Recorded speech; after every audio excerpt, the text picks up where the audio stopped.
که خواستید میتوانید نماز نافله خوانید و در نزد اکثر علما نماز خوانده ثوابش را بخشیدن هم ممکن است، قرآن خواندن و ثوابش را بخشیدن هم ممکن است و علل خصوص دعا کردن و صدقه کرده بخشیدن اتفاقا است. اگر مثلا درباره نماز و روزه و قرآن بین علما کمی اختلاف باشد، اما درباره اینکه صدقه حتما ثوابش رفته میرسد، حدیث در بخاری هست که وقتی مرد به پیامبر صلی الله علیه و سلم میپرسد که آیا من صدقه کردم ثوابش به مادرم میرسد، پیامبر میگن آره میرسد. از همین دلیل میگیرن دیگر علما که وقتی که صدقه ثوابش میرسد، اون که عمل صالح هست، روزه و نماز و حتی ذکر و اینها هم میرسد.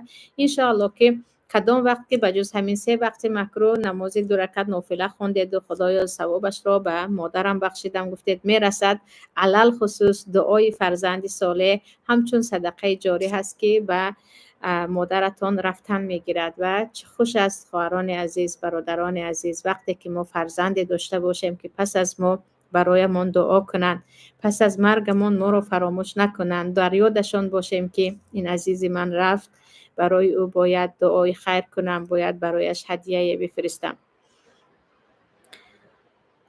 سوال دیگر، استاذه عزیز، مادرم چند سال می شود که از دنیا گذشت. وقتی که بیبیم زنده بود، پدرم اپای کلانیم را همراهش در دهات بردمان تا که او را نگاه و بین کند. وقتی که 18 ساله شد به شوهر برآمد، به همین دیگر به خدمت مادر نرسید.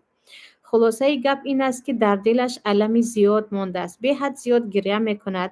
هر باری که در زندگیش مشکلی شود، در حال گمان میکند که این جزای او است برای کم خدمتی مادر را به جا آوردن. آیا این در اصل این جزا است؟ انشالله جزا نیست.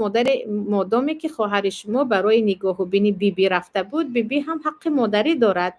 او خدمت بیبیش رو کرد و از کجا میدانست که مادر زودتر از دنیا می رود؟ یعنی این یک وسوسه شیطان است. بگوید هر وقت که شیطان این گونه وسوسه میکند که تو دعای مادر رو نگرفتی، برایش دعا کن، برایش یکون خیر کن و بخش. حتی برایش چند آیت خوانوس خیلی گفتم جمهور علما اجازه میدن، یعنی یگان عمل صالح کنه برایش ببخش. اما اینکه نه من دعای مادر رو نگرفتم و به این روز ماندم، این اساس ندارد، یک وسوسه شیطان است، یک ناامیدی هست که درست نیست. مادامی که در خدمت بیبی بود و در گناه نبود، یعنی فرزندی که آره عموما از بحر مادر برآمد، از پای کیف و صفا بود، عموما شوهر کرد و مادر رو فراموش کرد، سفر کرد و مادر رو فراموش کرد، میتوانیم بگیم عق مادر هستی، عق پدر هستی که فراموش کردی.